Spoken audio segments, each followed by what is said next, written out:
if Amadeus was a surfer and a cinematographer, that's what his footage would look like. Yes. It's just very, I don't know, just beautiful. So the third one, I loved when they did the triple high five. It didn't feel gratuitous. It felt dangerous. The town didn't know about it yet, so there wasn't too much drama involved. So I love that. My second favorite is the first one, just establishing that these guys are great surfers. I would put it at number one because I love the cinematography, but there's one scene where C. Thomas Howell just kind of has this cocky look on his face. I didn't like it, so it bumped it down to two for me. My third favorite one is spoilers. It's when they learn to smile again while surfing. Yeah.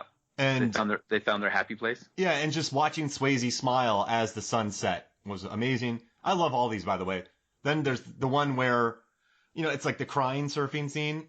So, Well, so is that the one where he gets attacked? Yeah, so this is post-attack when they're surfing again, but they've kind of lost it, and it's just Swayze on a surfboard crying. Yeah. Oh, the cry surf. Yeah. I mean, listen, kudos to him for surfing and crying. I can't even stand up on a surfboard, but I don't know. It just felt, I don't know, the music, it was like it was a very weird score. You're a guitarist. I ranked these 5 surf montages up with the music that they use as the backing for them. Okay, perfect. Can I ask you a question about, you're a guitarist. You're a very good guitarist. And actually, in our Dog Soldiers episode, you talk about how you slice one of your fingers open, then use crazy glue to glue it back up, then you play guitar the next morning. Amazing. Right. There's a guitar lick during this the cry surfing montage that I swear to you is just like it's the longest. Maybe it starts at the top of the guitar and just goes all the way down. It feels like it's about a minute long, when normally those riffs are about 3 or 4 seconds. Yeah. So it's in the time when Clapton was doing the soundtrack for Lethal Weapon. Oh yeah. Remember, the whole thing was just kind of Clapton noodling away with it, just his guitar tones. So they got a guy named Steve Morse, and so it was an instrumental by Steve Morse, who was the guitar player for I believe it was Deep Purple. Wow. Oh wow. Jam band? I think, yeah. Wow, Deep Purple. Yeah, I'm pretty sure that's the band he played for. But so he was a guy. So he was doing all the guitar work in that montage, and so he was just kind of doing outside the box stuff. Yeah. And in an interview I saw where they talked, the only thing I could find about this movie, behind the scenes stuff, was a Steve Morse interview, and he said, it's interesting you bring the riff up. I wasn't gonna go there because I sometimes try to steer away from guitar trivia because I don't want to be here's something I love, but he said that he wanted to do stuff in this soundtrack that the guys in the band would never let him do. Oh, wow. So it was the guys in the band were we need to make a commercial hit. We need to do Smoke on the Water. We need to do stuff that's going to sell. And in this moment, he's I really wanted to explore. And so that riff you're talking about, I know exactly what you're talking about. Steve Morse said he was trying to mimic Whale Song on an electric guitar. Oh, I can see that. He's trying to that kind of whaley noise. That's what he was trying to get back into with that guitar riff. I thought it was going to end 5 times. Yeah, no, he kept going for it. So that's kind of his style, though. He just really goes for it. It's just, in montages, I'm so used to quick cuts. Yeah. But in this one, since that guitar lick was so long, they just had to keep the camera on Patrick Swayze floating in the water, crying. Yeah. Yeah. And so I rewound it and I watched it without the insane Steve Morse guitar lick. And right. I realized that guitar lick, as adventurous as it was, and I do think later on in the 80s, movies like, Better Off Dead, movies like, Don't Throw the Person Out the Window, they really mimicked this. But at the time, I think it took away from his performance a little bit. Do you think so? Yeah, no, I think he was trying. I think the filmmakers were trying to create one moment, and Steve Morse was trying to create another. Did they give him creative freedom on this? Because, well, this was filmed and produced with such a ramshackle, breakneck speed, right? Mm-hmm. It was. It's funny, but they wanted to release this to combat Top Gun. Because of Swayze's hotness. Right. They thought, because Top Gun was being released that summer as well. And so they wanted to get this done in time so that it could compete and get that Top Gun money. But I think what happened is it got to the box office and people just went and saw Top Gun instead. Yeah, I have no time for the Sunset Shark Club. Right. I can see it. But is there anything more 80s than like killer sharks and fighter jets? None. Only if they're in the same movie together. Only if when Goose and Cruz landed in the water, killer sharks got them. Right. Oh my gosh, that didn't happen. No. That would have been amazing. I do want to say, I think a lot of credit goes to Ann O'Shea and Bobby Tambor, the writers of this. Mm-hmm. Because like you said, this movie had to happen in no time. And right. I'm a big fan of their stuff in the late 70s to 80s. They wrote that movie Pain is Temporary, and then they did the other movie When the Trumpet Stops. I loved She Screamed for Silence with Meryl Streep. That got her nominated for an Oscar. Really beautiful work. But the movie, we've talked about this before, but I don't know if you remember this, but they also wrote Crimson Longitude, that, like cannibal shipwrecked on a boat with like Gary Busey, Keith David, Amy Peterson, Bill Paxton, Vernon Wells, and Radon Chong. That movie, they wrote that script in, I think, 3 weeks, the screenwriting duo. So when the studio heard about their quickness of writing Crimson Longitude, which was, everyone loves that movie, they said, we need a script in 2 weeks. And Ann O'Shea and Tambor, they locked themselves away and they knocked it out in 2 weeks. Right. And so originally, it was just going to be a surfing movie. Yeah. That was going to be it. And it was like halfway through the process where they said, like, it's missing something. There's what's going to be the draw to set this apart from any other extreme sports movie, like, the Dogtown Boys, where they're like the skateboarding movie. And so they just said, like, let's just bring Jaws into it. Let's just put Jaws into the surfing movie. And that was it. That was the ticket. And they said after that, it kind of wrote itself. Yeah. The first title for the script was When the Boys Come to Town. And it was just a surfing picture. Right. And then it became the Sunset Shark Club. And I think that's why the villains, the antagonists of this movie are a little bit, I don't know, there's a duality there of like, well, are they, even though they're, everything I know about them is that they are the bad guys, the adult in me is like, no, they're also right. Because do you think they were written as right to begin with, but then they had to throw in a couple lines to make them not right?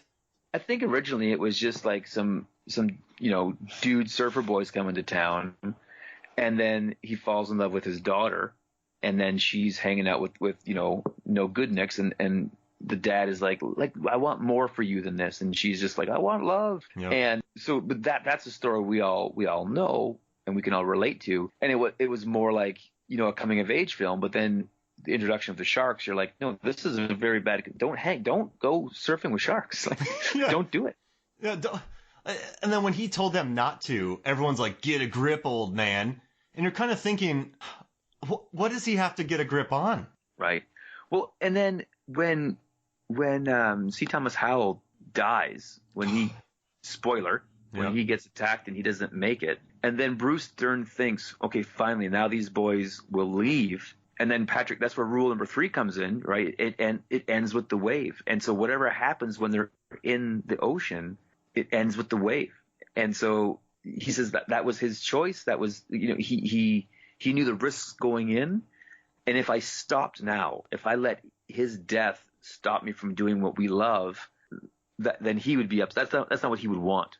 Yeah. And it's kind of like an irresponsible thing, It's like when, a tragic death of a teenager from drunk driving happens or something like that. And then their friends are like, okay, well, we're going to go out and in memory to him, drink his favorite alcohol in excess. And I was like, well, maybe learn from his mistake as opposed to, embrace it. But that's what he did. Swayze was like, I can't stop now. And he wanted to kill the shark. The sharks will win. He wanted to kill so they're in the shark's territory. Yeah. And I do love that his character's name is Chad White and C. Thomas Howell's character's Mitch White, and he was killed by a great white. I mean, I love that. Now, he went out there with a knife waiting for that shark to attack him. But that was a 25-foot great white. Yeah. Only Jason Statham could kill that shark with a knife. Yeah. And so, at the end, the two find a peace, right? Yeah. And again, both will have scars. The shark has a scar in his flesh, and Patrick Swayze has a scar in his heart. Yeah. That was the original tagline for the poster. Right, but they gave away the ending. Yeah, they realized after the first couple, they're like, yeah, this doesn't work. So Debbie at the end leaves with Swayze in the Jeep, and she brings her surfboard. Do you think, like, it's like, remember at the ending of Desperado where he throws his guitar case away? Yeah. And he's like, I'm done. And then they back up and pick up and go again. And they're like, just in case. So at the end of this, they kind of make their peace and he's done with the sharks. But do you think within a month, him and Annie Potts are back, like, surfing with the sharks? I think within a month they're doing it. Within a year, one of them's dead. Yeah. Because they're not just, anytime you're surfing, you're technically surfing with sharks, correct? Because they're somewhere. They're somewhere. Unless you're on a lake. But, yeah, unless you're in Canada. Yeah. Or there was a lot of surfing in Sheboygan, Wisconsin. I don't know. It was featured in a documentary called Step into Liquid. That's where I grew up. They used to surf on the Great Lakes. That's amazing. But the giant squids out there got people. Oh, man, I love giant squids. Yeah. Like, I love that we've never seen one, but we know they're there. They're like, watching.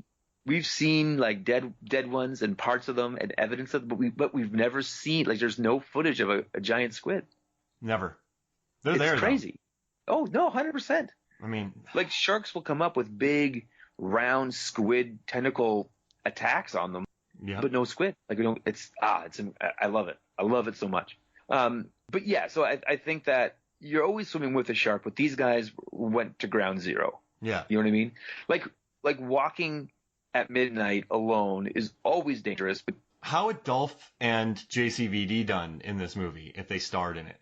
Like, either or. Who would do a better job, Dolph or JCVD in the Swayze role? I want to say Dolph. Now, I love JCVD. I love me some JCVD. But I see Dolph.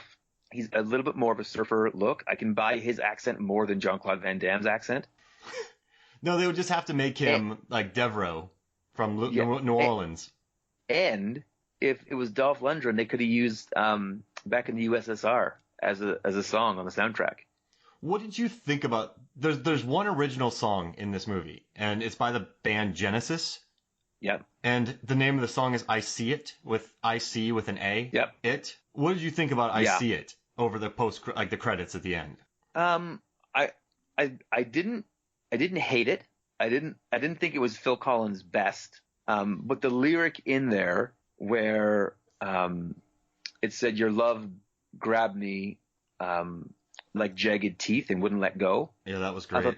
I thought that was a clever line. And then that one part when he's like, "If you've never had your heart broken, how could you break the surf?" Yeah. It's a very 86 song, and this broke the door open for Phil Collins to be like, "Yeah, I can write a soundtrack. I can do Tarzan." I do. The one problem I have with that song is there's a part when he says the word "about," and I think he adds about 6 O's and 5 U's into it. Yeah, but I'm from Canada, so we're okay with that. No, but you guys don't draw it out as long. No, we say a boot. Yeah, and like about, a boot, Uma, Oprah, same thing. But when he kind of went about that within his voice, I don't know. Right. It felt like that long guitar lick to me. It felt like, man, I don't know. What was he rhyming about? I don't even remember what he rhymed about with. Trout? No, it wasn't trout. What was the line? About you? Yeah. When you pout? I don't know. Yeah, I mean, really elementary rhyming. Wasn't it shout? Yeah, it was. Yep. When you're about to shout. Wait. Yeah. Wow. Yeah. It wasn't Phil at his best, but it was better than the Steve Morse guitar choices made earlier in the film. Hey, how about this? Let's take a quick break, and when we come back, we'll talk more Sunset Shark Club. Welcome back to Movies, Films, and Flicks. And it dawns on me, I wasn't able to finish the ranking of my surfing montages. Do you want to? No, I mean, there's only one left. Yeah. And it's the one with the Beach Boy song. Mm-hmm. It was Surfing, everybody, like Surfing USA. Right. It. But it had a very weird vibe. It felt like the top, like, you remember in Top Secret skeet shooting music video where everyone's just having a lark of a time? Yeah. And it was just that Beach Boys song over them taking children into shark-infested waters to surf. You know what it reminded me of? What? Remember the movie Bonnie and Clyde with Warren Beatty? Oh yeah, great movie. And so there's this like banjo car chase soundtrack that plays.